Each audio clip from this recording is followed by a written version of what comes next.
नमस्कार साथियों, आज का जो प्रश्न है वो है कि आचार्य हजारी प्रसाद द्विवेदी का जीवन परिचय एवं भाषा शैली की विशेषताओं का उल्लेख कीजिए। तो चलिए बिना देर के आज की इस वीडियो को स्टार्ट करते हैं और बिल्कुल आसान शब्दों में समझने का प्रयास करते हैं। क्वेश्चन नंबर 3 है कि आचार्य हजारी प्रसाद द्विवेदी का जीवन परिचय एवं भाषा शैली की विशेषताओं का उल्लेख कीजिए। इससे पहले हमने 2 क्वेश्चन बता दिया। आपने अगर अभी तक नहीं देखा है तो डिस्क्रिप्शन में प्लेलिस्ट का लिंक दिया हुआ है, वहाँ पर जाके उन सभी वीडियो को देख सकते हो। आज हम लोग जानने वाले हैं आचार्य हजारी प्रसाद द्विवेदी का जीवन परिचय और इनके जो है भाषा शैली किस प्रकार से है उसके बारे में जानने वाले हैं। सबसे पहले आपको परिचय देना है। आचार्य हजारी प्रसाद द्विवेदी जी जो थे वो हिंदी साहित्य के एक महान निबंधकार थे, उपन्यासकार थे और एक जो है प्रमुख आलोचक भी थे। यानी कि आपको पता होगा निबंधकार उसे कहा जाता है जो प्रमुख निबंधकार होते हैं हिंदी साहित्य में। उपन्यासकार उन्हें कहा जाता है जो उपन्यास के क्षेत्रों में अपनी जो एक महान कलाकृति के रूप में अपनी योग्यता साबित की हो। इसके अलावा एक आलोचक भी थे। आलोचक का मतलब है जो सही चीज़ें होती थी उनको सही कहा जाता था और जो गलत चीज़ें होती थी उनकी आलोचना की जाती थी। उनके लेखन में गहरा चिंतन और ज्ञान झलकता है। खास तौर पर इनके जो ललित कलाएं हैं उनमें जो है इन्होंने अपनी विचारधाराओं को स्पष्ट रूप से बताया है, अपना व्यक्तित्व को उसमें जो है प्रस्तुत किया है। निबंध कला की जब हम बात करते हैं तो खास तौर पर जो इनकी जो ललित निबंध है ना उसमें प्रमुख रूप से अपना व्यक्तित्व के बारे में बताया है, अपने विचारधाराओं के बारे में बताया है।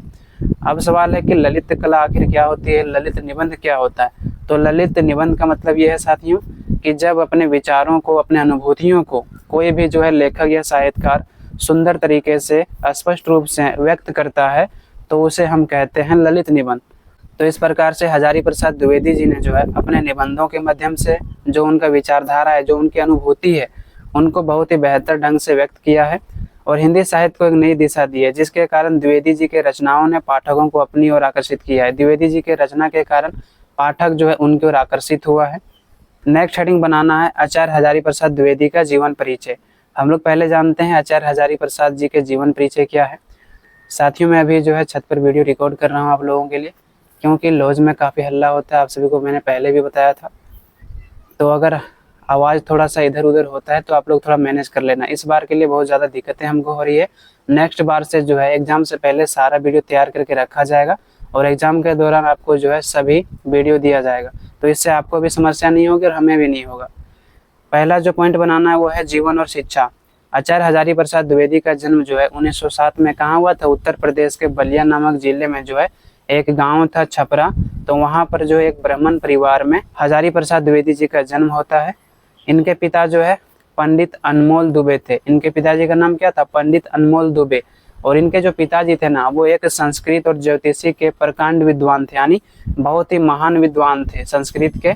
और ज्योतिषी आपको पता होगा कि जब भी कोई किसी का विवाह करता है तो ज्योतिषी से दिखाया जाता है कि किस दिन जो है शुभ मुहूर्त है विवाह के लिए, तो उसे ज्योतिषी कहा जाता है, जिसका प्रभाव द्विवेदी जी पर भी देखने को मिलता है। उन्होंने जो है काशी विश्वविद्यालय से ज्योतिषी शास्त्र पढ़ी, इसके अलावा साहित्य शास्त्र पढ़ी और यही कारण है कि इन्हें जो है काशी विश्वविद्यालय में ज्योतिषी शास्त्राचार्य और साहित्याचार्य की उपाधि मिलती है। आप लोगों को मैंने पहले ही बताया था कि चाहे ज्योतिषीचार्य हो या साहित्याचार्य हो, इसकी उपाधि तभी मिलता है जब कोई व्यक्ति जो है कोई महान काम किया हो, साहित्य के क्षेत्रों में महान कृतियाँ हासिल किया हो, उसे ही जो है ज्योतिषीचार्य या साहित्याचार्य की उपाधि मिलती है। उनकी शिक्षा और पारिवारिक पृष्ठभूमि ने उन्हें जो है गहन विद्वानता और चिंतन की ओर प्रेरित किया, जिससे वे हिंदी साहित्य के एक प्रमुख साहित्यकार के रूप में बनकर उभरे। दूसरा है कार्यक्षेत्र और सम्मान। द्विवेदी जी ने जो है 1940 से 50 तक शांति निकेतन विश्वविद्यालय में जो है अध्यापक के रूप में कार्य किया और 1949 में लखनऊ का जो विश्वविद्यालय था वहाँ पर जो है इन्हें डी.लिट का जो है उपाधि दिया जाता है। डी.लिट का उपाधि क्या है? तो डी.लिट का मतलब है डॉक्टर ऑफ लिटरेचर। ये उपाधि पीएचडी से भी बढ़कर होता है, समझ रहे हो ना। और ये जो उपाधि है सभी लोगों को नहीं मिलती है, ये उपाधि उन्हीं को मिलता है जो साहित्य के क्षेत्रों में जो है महान कृतियाँ हासिल किया हो, साहित्य के क्षेत्रों में जिसका दबदबा हो, उसी व्यक्ति को जो है डी.लिटरेट का जो है उपाधि दिया जाता है, डॉक्टर ऑफ लिटरेचर का उपाधि दिया जाता है, जो पीएचडी से बढ़कर उपाधि मानी जाती है। 1950 में वे काशी हिंदू विश्वविद्यालय में हिंदी विभाग के जो है प्रोफेसर बन जाते हैं। इतना ही नहीं, भारत सरकार ने उन्हें जो है 1957 में पद्म भूषण से जो है सम्मानित किया गया। उन्होंने पंजाब विश्वविद्यालय चंडीगढ़ में भी अध्ययन किया और उत्तर प्रदेश हिंदी ग्रंथ अकादमी के अध्यक्ष भी रहे। उनका निधन जो है 1979 में हुआ था। तो इस प्रकार से भारत सरकार ने उन्हें जो है 1957 में पद्मश्री भूषण से सम्मानित किया जाता है। इसके अलावा उन्होंने पंजाब विश्वविद्यालय में पढ़ाया। इसके अलावा जो है वह उत्तर प्रदेश के जो है हिंदी ग्रंथ अकादमी के अध्यक्ष भी रहे थे। तो काफ़ी इनकी महानता देखने को आपको मिलता है, जो साहित्य के क्षेत्रों में एक महान साहित्यकार के रूप में इन्हें साबित किया जाता है। तीसरा है प्रमुख कृतियाँ, यानी द्विवेदी जी की रचनाएं विविध विधाओं में फैली हुई है, जैसे कि उपन्यास हो गया, निबंध हो गया, साहित्य हो गया। तो पहले उपन्यास को हम लोग जानते हैं। यदि द्विवेदी जी के उपन्यासों की जब हम बात करें तो इन्होंने बहुत सारे प्रमुख उपन्यासकों को लिखा है, लेकिन इनके जो प्रमुख उपन्यास है उनमें से है वान भट्ट की जो है आत्मकथा, चारुचंद्र लेख, पुनर्वा और आनाम दास का जो है पोथा। इस प्रकार से इन्होंने बहुत सारे उपन्यास को लिखा है। इसके अलावा उनके निबंध की जब हम बात करते हैं तो इसका जो प्रमुख निबंध है वो है अशोक के फूल, कोटज हो गया, कल्पलता हो गया और आलोक पर्व। ये सभी जो इनके प्रमुख निबंध हैं। साहित्य की जब हम बात करते हैं तो उन्होंने जो है साहित्य में क्या लिखा है, तो हिंदी साहित्य का आदिकाल, यानी कि हिंदी साहित्य का जब कालखंड बनाया जा रहा था तो उनमें से जो है इन्होंने हिंदी साहित्य का कालखंड बताया 1000 से 1300 ईसा संवत, यानी विक्रमी ईसा संवत में इन्होंने बताया है।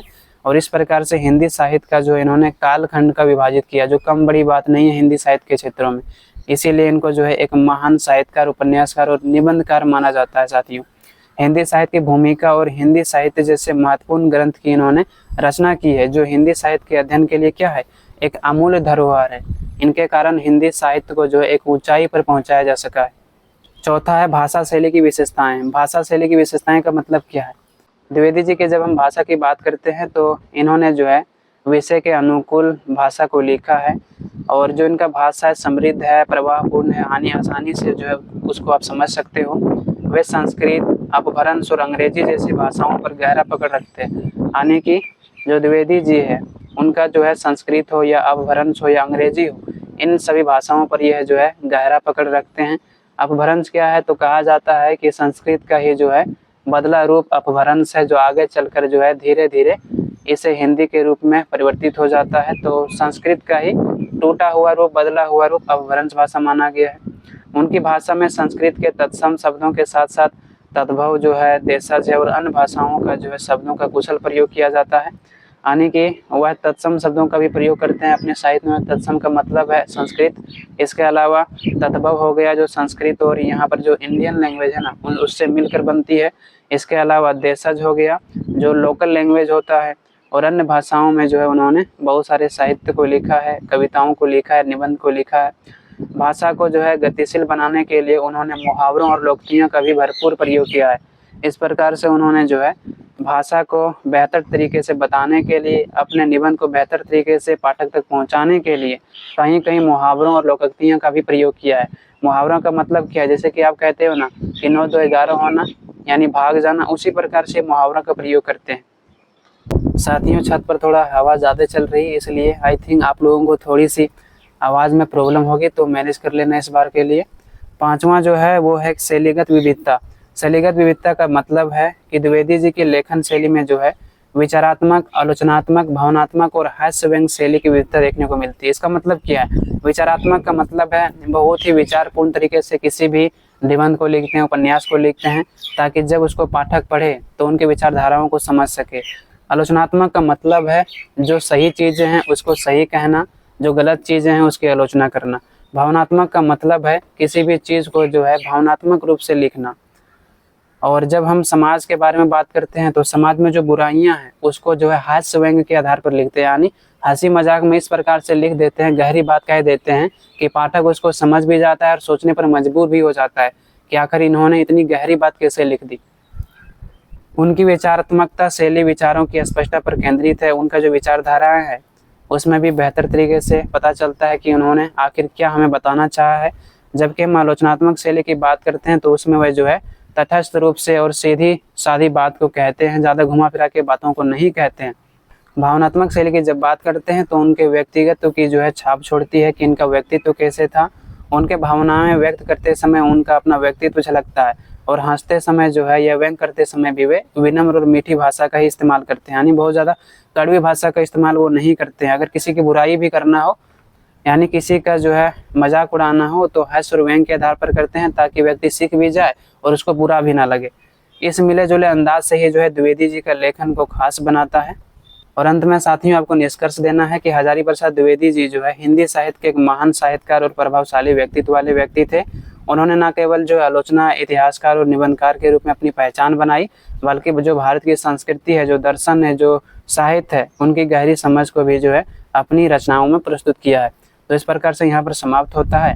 और हमने जो है आप लोगों को हिंदी मेजर पेपर 10 का कुछ VVI क्वेश्चन बताया था, उसमें से जो है पहला हो चुका है, दूसरा आपका हो चुका है और तीसरा आज हमने करवा दिया है। और बहुत जल्द जो है 1-2 घंटे के अंदर आपको 1-2 क्वेश्चन और दिया जाएगा, ताकि आप एग्जाम में अच्छे से अच्छे अपना रिजल्ट ला सको। आज के लिए इतना ही। आप लोगों से बहुत जल्द मिलते हैं नेक्स्ट वीडियो में। आपने अगर अभी तक सब्सक्राइब नहीं किया साथियों तो प्लीज़ ज़रूर कर लें, क्योंकि जो है आप लोगों के लिए जब चाहे तब मैं वीडियो रिकॉर्ड कर रहा हूँ। और मैंने आप लोगों को बताया कि लाइफ में बड़ा संघर्ष चल रहा है, ऐसे में आप लोगों के सहयोग की आवश्यकता है। आप लोगों का जितना सहयोग मिलता है साथियों, मैं उतना ज़्यादा मोटिवेट होता हूँ और आप लोगों के लिए बेस्ट से बेस्ट कंटेंट लिख पाता हूँ।